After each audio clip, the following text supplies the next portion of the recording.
দাও খোদা দাও আমায় আবার ওমর দরজি দিল। দাও খোদা দাও আমায় আবার ওমর দরজি দিল। দাও আলীর মতো বীর সেনানী, আলীর মতো বীর সেনানী জাগাতে নিখিল। দাও খোদা দাও আমায় আবার ওমর দরজি দিল। দাও খোদা দাও আমায় আবার ওমর দরজি দিল। হামজাকে দাও ঘরে ঘরে জীবন দিতে অকাতরে। হামজাকে দাও ঘরে ঘরে জীবন দিতে অকাতরে। আবার কাবা ভাঙতে এলে, আবার কাবা ভাঙতে এলে পাঠাওয়া বাবিল। দাও খোদা দাও আমায় আবার ওমর দরজি দিল। মুমিন হওয়ার জন্য আল্লাহ পাক রব্বুল আলামিন পবিত্র কুরআনুল কারীমের বিভিন্ন জায়গায় বর্ণনা করেছেন, কিন্তু আল্লাহ পাক রব্বুল আলামিন এই 9 নম্বর পারার সূরাতুল আনফালের 2 নম্বর আয়াতের ভিতরে এবং 3 নম্বর আয়াতের ভিতরে প্রকৃত ঈমানদার, প্রকৃত মুমিনের 5টি গুণ সম্পর্কে বর্ণনা করেছেন। এবং আল্লাহ পাক রব্বুল আলামিন এই 2টি আয়াতের পরবর্তী আয়াতের ভিতরে মুমিন বান্দাদের যেই পুরস্কার, আল্লাহ পাক রব্বুল আলামিন সেই পুরস্কারের কথা ঘোষণা করেছেন। চিৎকার দিয়ে বলেন না সুবহানাল্লাহ। তার মানে বুঝে গেল আল্লাহ পাক রব্বুল আলামিন সূরাতুল আনফালের মধ্যে মুমিনের কিছু গুণ সম্পর্কে বর্ণনা করেছেন এবং আল্লাহ তাআলা প্রকৃত মুমিনের পুরস্কার নিয়ে তিনি এই সূরার ভিতরে আলোচনা করেছেন। আল্লাহ তাআলা মুমিনের 5টি গুণ সম্পর্কে আলোচনা করেছেন। কয়টি গুণ বলেন? 5টি গুণ। 1 নাম্বার আল্লাহ তাআলা বলেন ইন্নামাল মুমিনুনা আল্লাযীনা ইযা যুকিরাল্লাহু ওয়াজিলাত কুলুবুহুম। আল্লাহ পাক রব্বুল আলামিন বলেন মুমিন তো তারাই যাদের সামনে আল্লাহর জিকির করা হয়, আল্লাহকে স্মরণ করা হয়, আল্লাহকে নিয়ে, আল্লাহর কোরআন নিয়ে, আল্লাহর কথা নিয়ে যখন গবেষণা করা হয়, ওয়াজিলাত কুলুবুহুম, তখন মুমিন বান্দার হৃদয়টা আল্লাহর ভয়ে কেঁপে যায়। তার মানে বোঝা গেল মুমিন বান্দার 1 নাম্বার গুণ হইল যখনই তার কাছে আল্লাহর কোরআনকে তেলাওয়াত করা হবে, আল্লাহর জিকির করা হবে, আল্লাহকে নিয়ে, আল্লাহর কথা নিয়ে যখন আলোচনা করা হবে, তখন আল্লাহর ভয়ে ওই মুমিন বান্দার হৃদয়টা কেঁপে উঠবে। বলেন না সুবহানাল্লাহ। 2 নম্বর আল্লাহ পাক রব্বুল আলামিন বললেন ওয়া ইযা তুলিয়াত আলাইহিম আয়াতুহু যাদাতুহুম ঈমানা। প্রকৃত মুমিন বান্দার 2য় নাম্বার গুণ হইল ওই মুমিনের সামনে যখন কোরআনকে তেলাওয়াত করা হবে, যাদাতুহুম ঈমানা, তখন ওই মুমিনের ঈমানটা বৃদ্ধি হয়ে যাবে। বলেন না সুবহানাল্লাহ। এরপরে আল্লাহ তাআলা বললেন মুমিনের তৃতীয় নাম্বার গুণ হইল ওয়া আলা রাব্বিহিম ইয়াতাওয়াক্কালুন। মুমিন বান্দারা সকল অবস্থায় সব জায়গায় আল্লাহ পাক রব্বুল আলামিনের উপরে ভরসা রাখবে। চিৎকার দিয়ে বলেন না সুবহানাল্লাহ। এরপর আল্লাহ পাক রব্বুল আলামিন এই সূরাতুল আনফালের 3 নম্বর আয়াতের ভিতরে মুমিন বান্দার 4 নম্বর গুণ সম্পর্কে বলতেছেন আল্লাযীনা ইউকিমুনাস সালাহ। মুমিন বান্দা যে ব্যক্তি হবে ওই ব্যক্তি 5 ওয়াক্ত নামাজ জামাতের সাথে আদায় করবে। বলেন না সুবহানাল্লাহ। 5 নম্বর যে গুণটি মুমিন বান্দার, আল্লাহ তাআলা বলতেছেন ওয়া মিম্মা রাযাকনাহুম ইউনফিকুন। আল্লাহ তাআলা তাকে যা দান করেছেন, যেই নিয়ামত দান করেছেন, ওই নিয়ামত থেকে সে ব্যক্তি আল্লাহর জন্য খরচ করবে। চিৎকার দিয়ে বলেন না সুবহানাল্লাহ। তাহলে এই দুটি আয়াত থেকে বোঝা গেল যে মুমিন বান্দার গুণ কয়টি বলেন? 5টি। কয়টি? এই 5টি গুণ যদি অর্জন করতে পারে, এই 5টি গুণে যদি গুণান্বিত হতে পারে, আল্লাহ পাক রব্বুল আলামিন বলতেছেন উলাইকা হুমুল মুমিনুনা হাক্কান। এই 5টি গুণ যে ব্যক্তি অর্জন করতে পারবে ওই ব্যক্তি প্রকৃত মুমিন হয়ে যাবে। বলেন না সুবহানাল্লাহ। আর প্রকৃত মুমিন যখন হবে ওই ব্যক্তির 3টি পুরস্কার। 1 নম্বর হইল লাহুম দারাজাতুন ইনদা রাব্বিহিম। তাদের প্রভুর পক্ষ থেকে স্পেশাল মর্যাদা আল্লাহ পাক রব্বুল আলামিন মর্তবা দরজা তাকে দান করবেন। 2 নম্বর পুরস্কার হইল ওয়া মাগফিরাত। আল্লাহ পাক রব্বুল আলামিন ক্ষমা করে দিবেন। মুমিন বান্দার জীবনে যত গুনাহগুলি হয়েছে সমস্ত গুনাহগুলি আল্লাহ তাআলা মাফ করে দিবেন। মুমিন বান্দার 3 নম্বর পুরস্কার হইল আল্লাহ পাক রব্বুল আলামিন বলতেছেন ওয়া রিজকুন কারীম। আল্লাহ পাক রব্বুল আলামিন মুমিন বান্দাদেরকে সম্মানজনক রিজিক দান করবেন। বলেন না সুবহানাল্লাহ। তাহলে বোঝা গেল যে মুমিন বান্দাদেরকে এই 5টি গুণে গুণান্বিত হতে হবে। আর যখন এই 5টি গুণে গুণান্বিত হবে তখন সে প্রকৃত মুমিন হবে। আর প্রকৃত মুমিন হলে আল্লাহ তাআলা তাকে 3টি পুরস্কার দান করবেন। বলেন না সুবহানাল্লাহ। ও আমার মুসলমান ভাইরা, মুমিন হতে হলে সব ধরনের গুনাহ থেকে বেঁচে থাকতে হবে। কেননা যদি গুনাহ করা হয় তাহলে নেকিগুলো নষ্ট হয়ে যাবে, ধ্বংস হয়ে যাবে। এই জন্য ইবাদত বন্দেগী করার সাথে সাথে আমাদেরকে আল্লাহর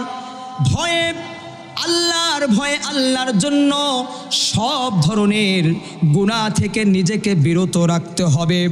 ও আমার মুসলমান ভাইরা, সহিহ মুসলিমের 163 নম্বর হাদিস عن أبي هريرة رضي الله عنه قال হযরত আবু হুরায়রা রাদিয়াল্লাহু তাআলা আনহু হইতে বর্ণিত, তিনি বলেন قال رسول الله صلى الله عليه وسلم।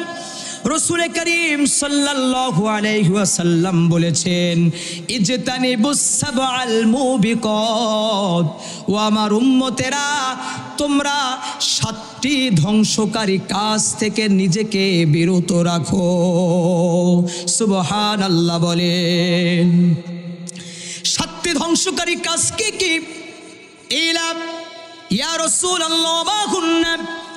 রাসূল করিম সাল্লাল্লাহু আলাইহি ওয়াসাল্লামকে জিজ্ঞেস করা হলো, ওগো আল্লাহর হাবিব, ওই 7টি ধ্বংসকারী কাজ কি কি, ওই 7টি ধ্বংসকারী গুনাহ কি কি আমাদেরকে বলে দিন, তাহলে আমরা ওই গুনাহ থেকে নিজেকে বিরত রাখতে পারবো। রাসূল বললেন, আশরিকু বিল্লাহ, আল্লাহর সাথে কাউকে শিরক করা। আল্লাহর সাথে শিরক করাটা জঘন্যতম অপরাধ। ও আমার মুসলমান ভাইরা, এই শিরক সম্পর্কে আল্লাহ পাক রব্বুল আলামিন সূরা লুকমানের ভিতরে সুন্দরভাবে বলে দিয়েছেন। আল্লাহ পাক রব্বুল আলামিন লুকমান আলাইহিস সালাতু ওয়াস সালামের উপদেশগুলিকে এই সূরা লুকমানের ভিতরে সুন্দরভাবে বর্ণনা করে দিয়েছেন। লুকমান আলাইহিস সালাতু ওয়াস সালাম তিনি নবী ছিলেন নাকি আল্লাহর ওলি ছিলেন, এ ব্যাপারে ইখতিলাফ আছে। তবে লুকমান আলাইহিস সালাতু ওয়াস সালাম তিনি তার সন্তানকে গুরুত্বপূর্ণ কিছু নসিহত করেছিলেন। এই নসিহতগুলি এত গুরুত্বপূর্ণ, আল্লাহ পাক রব্বুল আলামিন আমাদের জন্য কোরআনের ভিতরে নাজিল করে দিয়েছেন। বলেন না সুবহানাল্লাহ।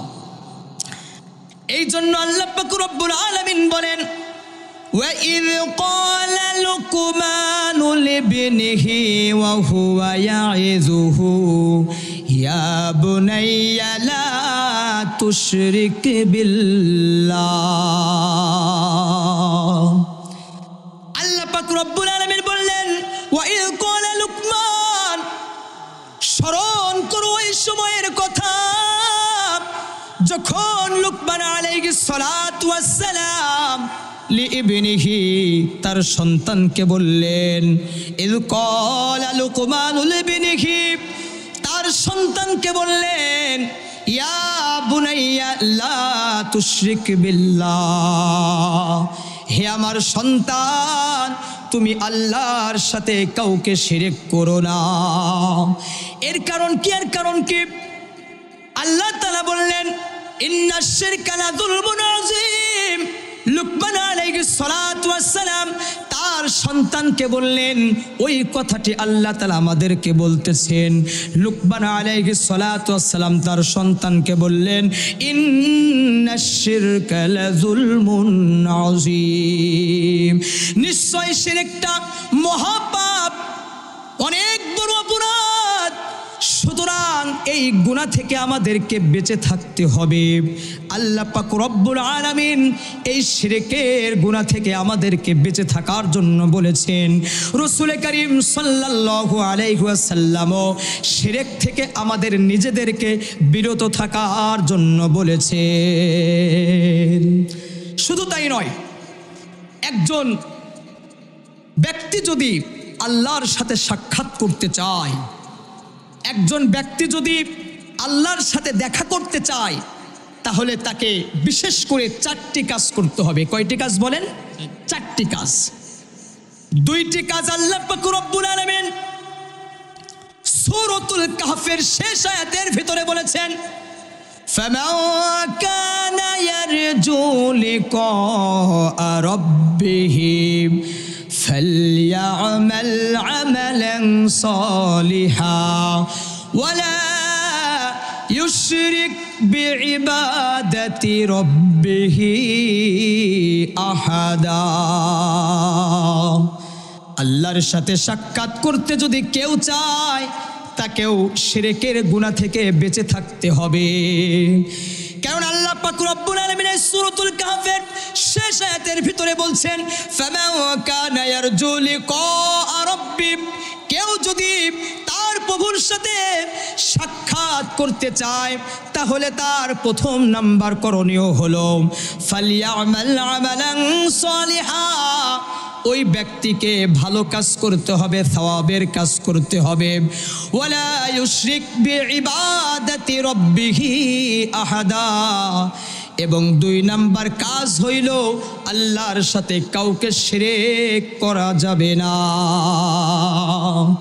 তাহলে এই আয়াত থেকে আমরা বুঝতে পারলাম, আল্লাহর সাথে সাক্ষাৎ করতে হলে নেকির কাজ করতে হবে, ভালো কাজ করতে হবে, সাথে সাথে আল্লাহর সাথে কাউকে অংশীদার শিরক করা যাবে না। আর দ্বৈতিক করণীয় সম্পর্কে সহিহ বুখারীর 554 নম্বর হাদিসের মধ্যে রাসূল বলে গেছেন, আন জারির ইবনে আব্দুল্লাহ রাদিয়াল্লাহু আনহু قال, হযরত জারির ইবনে আব্দুল্লাহ রাদিয়াল্লাহু তাআলা আনহু হইতে বর্ণিত, তিনি বলেন, একবার আমরা রাসূল করিম সাল্লাল্লাহু আলাইহি ওয়াসাল্লামের সঙ্গে রাতের বেলায় বসেছিলাম।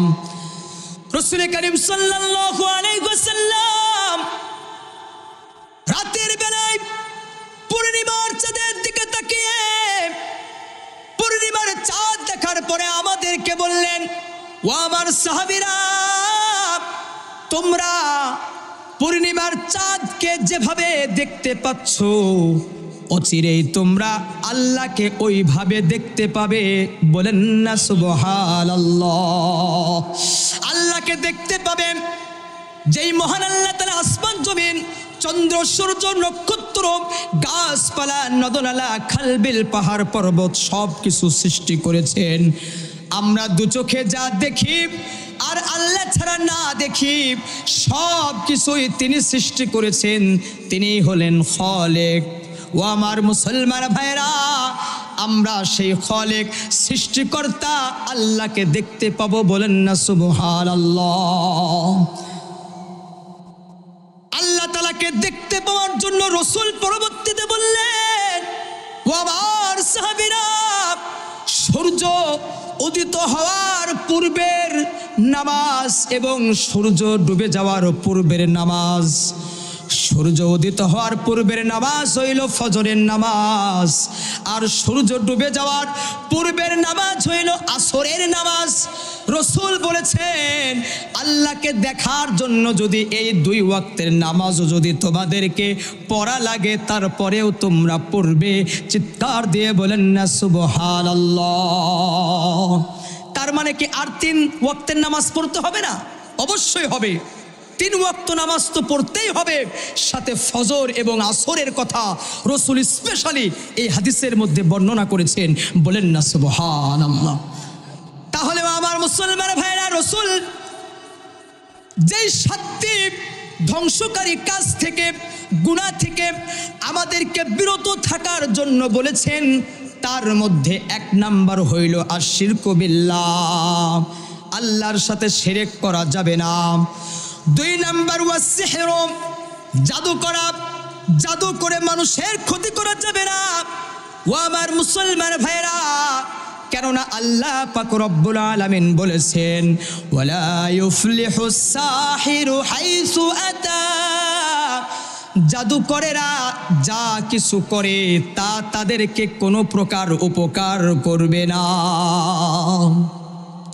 শুধু তাই নয়, তিরমিজি শরীফের 2516 নম্বর হাদিস, হযরত ইবনে আব্বাস রাদিয়াল্লাহু তাআলা হইতে বর্ণিত, তিনি বলেন, একবার আমি রাসূল করিম সাল্লাল্লাহু আলাইহি ওয়াসাল্লামের সঙ্গে ছিলাম। রাসূল করিম সাল্লাল্লাহু আলাইহি ওয়াসাল্লাম বললেন, ইয়া গুলাম ইন্নী উআল্লিমুকা কালিমাতিন, হে ইবনে আব্বাস রাদিয়াল্লাহু তাআলা আনহু, আমি তোমাকে কয়েকটি কথা শিখিয়ে দিই। সেই কথাগুলি হলো, তুমি যদি আল্লাহর আদেশ নিষেধকে রক্ষা করো, আল্লাহ তাআলাও তোমাকে রক্ষা করবে। এরপরে রাসূল বললেন, হে ইবনে আব্বাস, তুমি যদি আল্লাহর ইজ্জতকে রক্ষা করো, আল্লাহর ইজ্জতের যদি তুমি হেফাজত করো, তাহলে আল্লাহ পাক রব্বুল আলামিনকে তুমি তোমার কাছে পাবে। বলেন না সুবহানাল্লাহ। এরপরে রাসূল বললেন, হে ইবনে আব্বাস, যদি তোমার কোনো কিছুর প্রয়োজন হয়, তাহলে তুমি আল্লাহর কাছে চাইবে। যদি তুমি প্রার্থনা করতে চাও, আল্লাহর কাছে প্রার্থনা করবে। এরপরে রাসূল বললেন, হে ইবনে আব্বাস, আমার সমস্ত উম্মতরা যদি একত্রিত হয়ে তোমার উপকার করতে চায়, অতটুকুই উপকার করতে পারবে যতটুকু উপকার আল্লাহ তাআলা তোমার জন্য লিখে রেখেছেন। রাসূল বললেন, আমার সমস্ত উম্মত ঐক্যবদ্ধ হয়ে তোমার যদি কোনো ক্ষতি করতে চায়, ওই পরিমাণ ক্ষতি করতে পারবে যতটুকু ক্ষতি আল্লাহ তাআলা তোমার জন্য লিখে রেখেছেন। ও আমার মুসলমান ভাইরা, তাহলে বোঝা গেল আমরা যদি আল্লাহর উপরে বিশ্বাস রাখি, আল্লাহর কাছে যদি চাই, আল্লাহর উপরে যদি ভরসা রাখি, গোটা পৃথিবীর সমস্ত মানুষও যদি চেষ্টা করে আমার আপনার কোনো ক্ষতি করতে পারবে না। আবার যদি সবাই মিলে আমার আপনার উপকার করতে চায়, তারপরেও উপকার করতে পারবে না যদি আল্লাহ তাআলা না চায়। কথা বলেন ঠিক কি না? এই জন্য সকল অবস্থায় সকল হালতে আল্লাহর প্রতি আস্থা বিশ্বাস রাখতে হবে। বলেন না সুবহানাল্লাহ। রাসূল 3 নাম্বার যে গুনাহ থেকে বেঁচে থাকতে বলেছেন, সেই 3 নাম্বার হইল ওয়াকাতলুন নাফসিল্লাতী হারামাল্লাহু ইল্লা বিল হক। রাসূল বলতেছেন, আল্লাহ তাআলা যেই ব্যক্তিকে হত্যা করতে নিষেধ করেছেন, ন্যায়সঙ্গত কোনো কারণ ছাড়া তাকে হত্যা করা যাবে না। এখন দেশে বিভিন্ন জায়গায় দেখা যাচ্ছে এখানে লাশ পড়ে, ওখানে লাশ পড়ে, হত্যার প্রবণতা বেড়ে গেছে।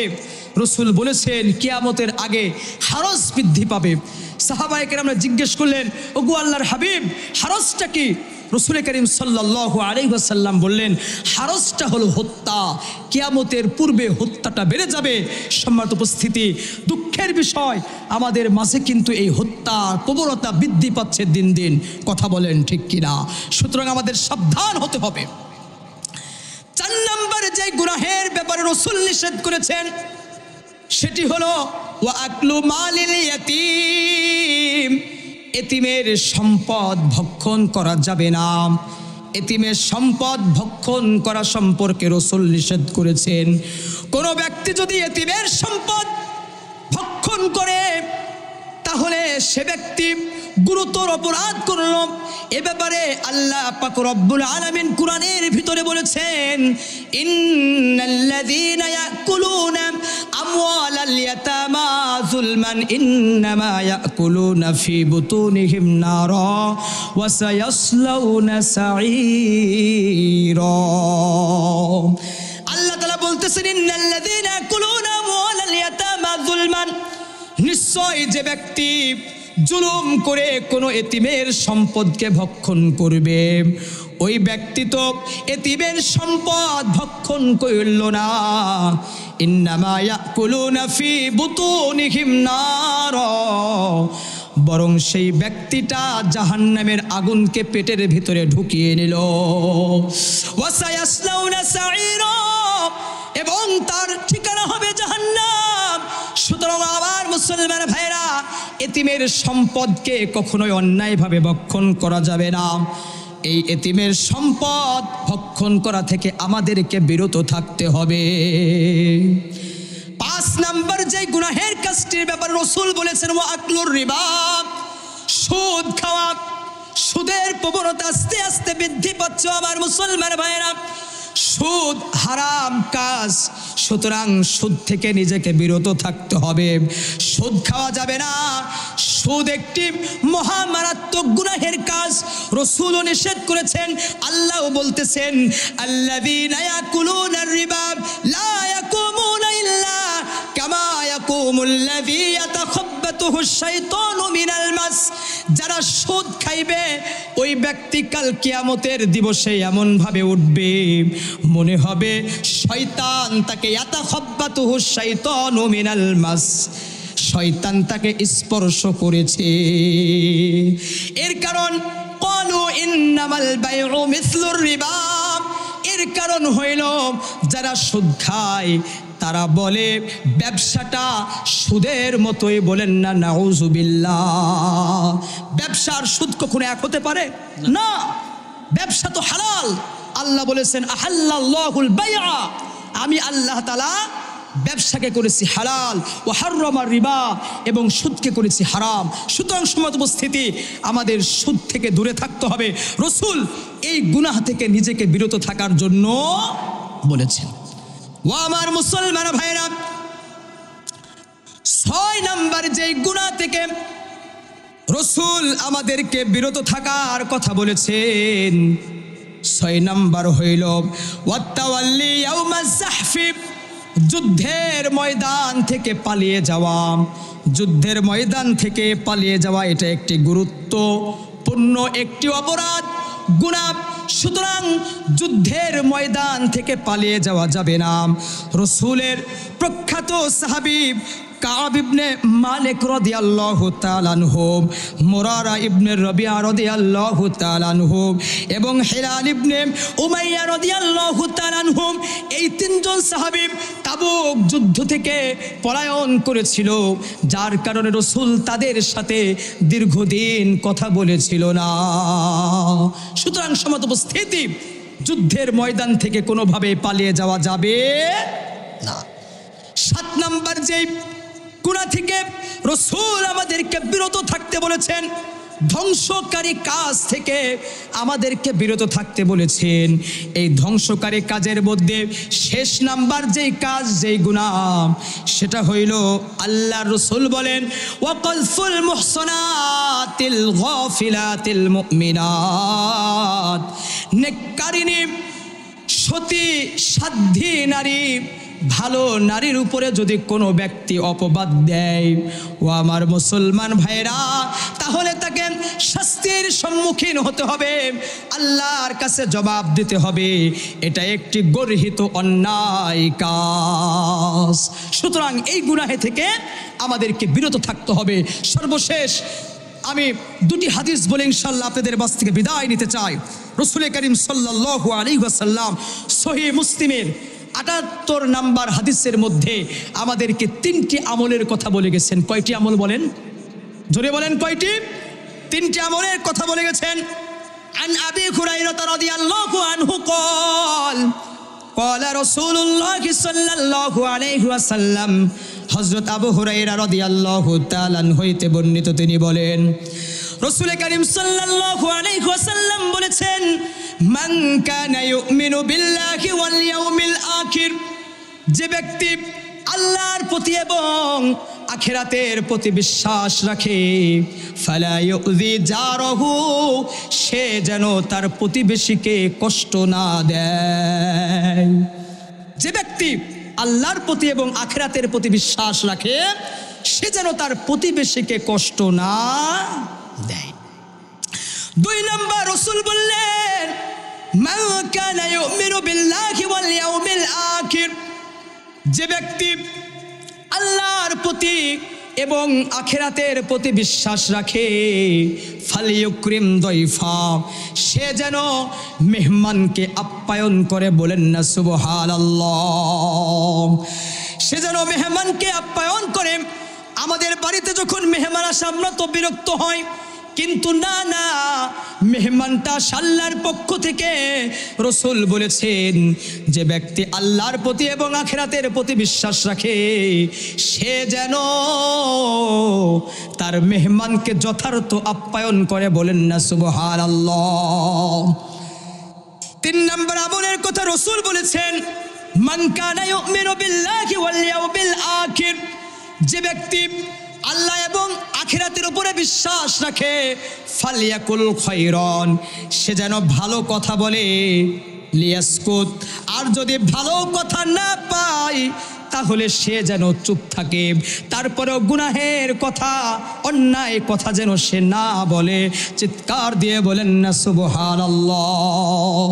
তাহলে এই 3টি কাজ, 1 নাম্বার প্রতিবেশীকে কষ্ট দেওয়া যাবে না, 2 নাম্বার মেহমানকে আপ্যায়ন করতে হবে সামর্থ্য অনুপাতে, আর 3 নাম্বার ভালো কথা বলতে হবে, মানুষকে সৎ উপদেশ দিতে হবে, মানুষকে খারাপ কথা বলা যাবে না। যদি ভালো কথা না বলতে পারেন তাহলে চুপ থাকতে হবে, বলেন না সুবহানাল্লাহ। ও আমার মুসলমান ভাইরা, সহিহ মুসলিমে 154 নম্বর হাদিসের মধ্যে রাসূল করিম সাল্লাল্লাহু আলাইহি ওয়াসাল্লাম জান্নাতের নিকটবর্তী হওয়ার জন্য তিনটি আমলের কথা বলেছেন। কয়টি আমল বলেন? তিনটি আমলের কথা বলেছেন। হযরত আব্দুল্লাহ ইবনে মাসউদ রাদিয়াল্লাহু তাআলা আনহু হইতে বর্ণিত, তিনি বলেন রাসূল করিম সাল্লাল্লাহু আলাইহি ওয়াসাল্লামকে একবার জিজ্ঞেস করা হলো, ওগো আল্লাহর হাবিব, এমন কোন আমলের কথা আমাকে শিখিয়ে দিন যে আমলের কারণে আমি জান্নাতের নিকটবর্তী হইতে পারবো। রাসূল করিম সাল্লাল্লাহু আলাইহি ওয়াসাল্লাম বললেন, তুমি 5 ওয়াক্ত নামাজ তার সময় মতো আদায় করবে। বলেন না সুবহানাল্লাহ। 5 ওয়াক্ত নামাজ জামাতের সাথে আদায় করবে, তাহলে 5 ওয়াক্ত নামাজ জামাতের সাথে আদায় করলে তুমি জান্নাতের নিকটবর্তী হয়ে যাবে। বলেন না সুবহানাল্লাহ। 2 নম্বর আমলের কথা রাসূল বললেন বিররুল ওয়ালিদাইন, পিতামাতার সাথে ভালো ব্যবহার করা, পিতামাতার সাথে উত্তম আচরণ করা, পিতামাতার সাথে জোরে কথা না বলা, পিতামাতার সাথে খারাপ ব্যবহার না করা, বরং পিতামাতার সাথে ভালো ব্যবহার করতে রাসূল আমাদেরকে নির্দেশ দিয়েছেন। আর পিতামাতার সাথে যদি ভালো ব্যবহার করি তাহলে আল্লাহ পাক রব্বুল আলামিন আমাদেরকে জান্নাতের নিকটবর্তী করে দিবেন। বলেন না সুবহানাল্লাহ। 3 নম্বর যে কাজ সম্পর্কে রাসূল বলেছেন, আল জিহাদু ফি সাবিলিল্লাহ, আল্লাহর রাস্তায় লড়াই করা।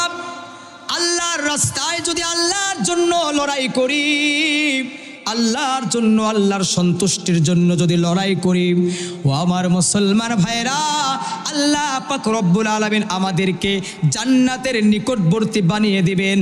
চিৎকার দিয়ে বলেন না সুবহানাল্লাহ।